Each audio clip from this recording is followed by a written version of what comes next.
Hi there, this is Jonathan Ginsberg. I'm a Social Security disability attorney, and today I'd like to talk to you about definitions of some simple words: sitting and standing and walking.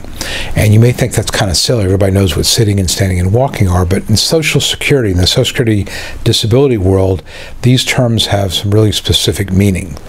Let's take sitting, for example. A judge may ask you, how long can you sit? And what he's asking, he or she is asking, is how long can you sit in an office environment, in a business chair, in a work chair? He's not asking about sitting in a recliner. I had a hearing recently where the judge asked my client, how long can you sit? And he said, can you sit an hour? I can sit an hour. How about 2 hours? Yeah, I can sit 2 hours. Well, when I got her on my direct examination, I brought out the fact that she was sitting in a recliner with her legs up, a towel under her thighs, and with the pressure off her back. That is very different than sitting in an office environment, entering things into a keyboard or doing something at a desk, packing things or inspecting things.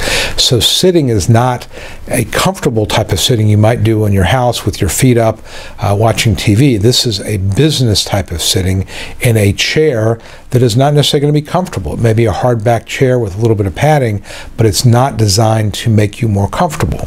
So when the judge talks about sitting, that's what he or she means. Same with standing.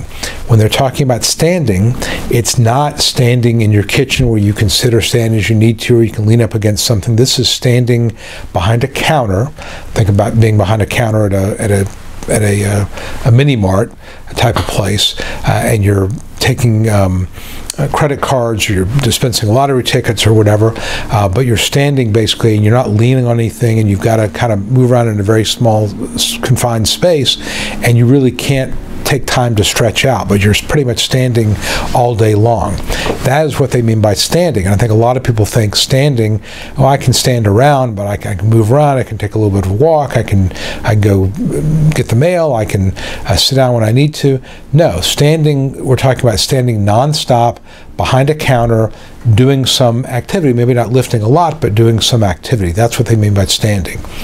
Walking, again, same sort of thing. This is not a leisurely walk with your house shoes or your flip-flops. This is wearing work type of shoes, walking maybe not on a concrete floor, but walking where you've got to get someplace fast enough to do your job, and you don't really have a chance to take a break or sit down or lean up against anything, but this is actually walking for a purpose, doing something that is equivalent to what you would be doing at a job. So if the judge asks you about sitting, standing, and walking, realize this is in a business environment, in a factory, in an office, in some sort of in a warehouse perhaps, but it's doing something that you would be doing in competitive employment. And I think a lot of people hear those terms and they relate it to what they're doing at home. That's not what we're talking about. So when the judge asks you, you need to make sure you make it very clear. At home, I sit, but I'm sitting in my recliner with my feet up, or I'm sitting on a padded chair, or I'm sitting with the towel behind my back. If I was sitting in a work environment, I can only sit for 20 or 30 minutes, then I would need to stand up, walk around for 5 or 6 minutes, and then I could sit down again. I could do that cycle 3 or 4 times, and then I would need to go lie down or take a pain pill or whatever. So realize that when the judge talks about sitting, standing, and walking, this is in a work environment. Let's talk about lifting and carrying. Lifting, when you can do something on occasion, that is, if once or twice a day you could lift 10 pounds, that's very occasional. But that's not the same thing as carrying 10 pounds for 4 hours during the day. You need to make that differentiation. When the judge says, how much can you lift? The answer would be occasionally, meaning once or twice a day I could lift 10 pounds or 15 pounds. But if I had to do something pretty much continuously throughout the day, it might be 5 pounds or less. That's the way you answer that. So sometimes you have to kind of read into what the judge is asking, because if you don't, there'll be a failure in that communication. The judge will assume you can sit, stand, walk, or lift more than you really can because you've not explained it well. But realize what they're really saying.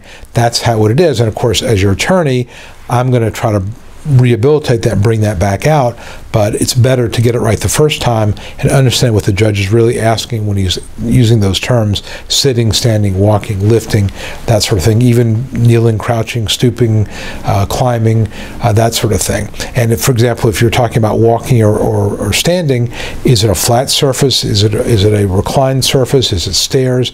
These are the sort of things, if you can't do those things, you want to talk about them. And this is where we practice. This is why you practice with your attorney, so that you can give precise, relevant answers to these questions that sometimes seem very simple, but if you explain them, it really goes a long way to explaining your limitations. So, hope you found this helpful.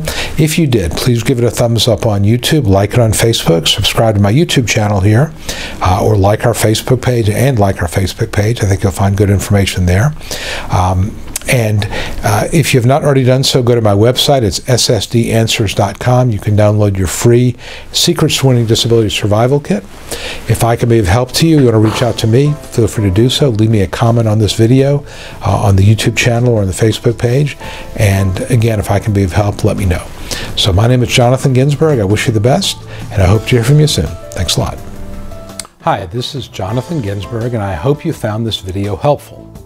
If you'd like to know more about how to win your Social Security disability case, I'd like to invite you to download my Secrets to Getting Approved Early Survival Kit that I created just for people like you.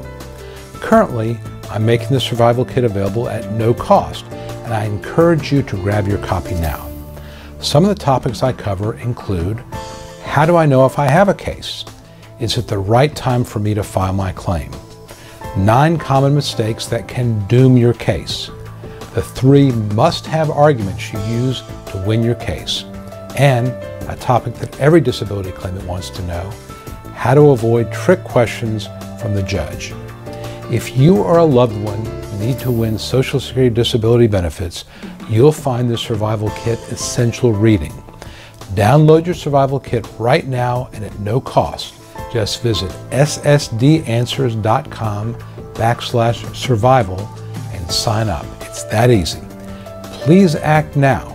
And as always, I wish you the best.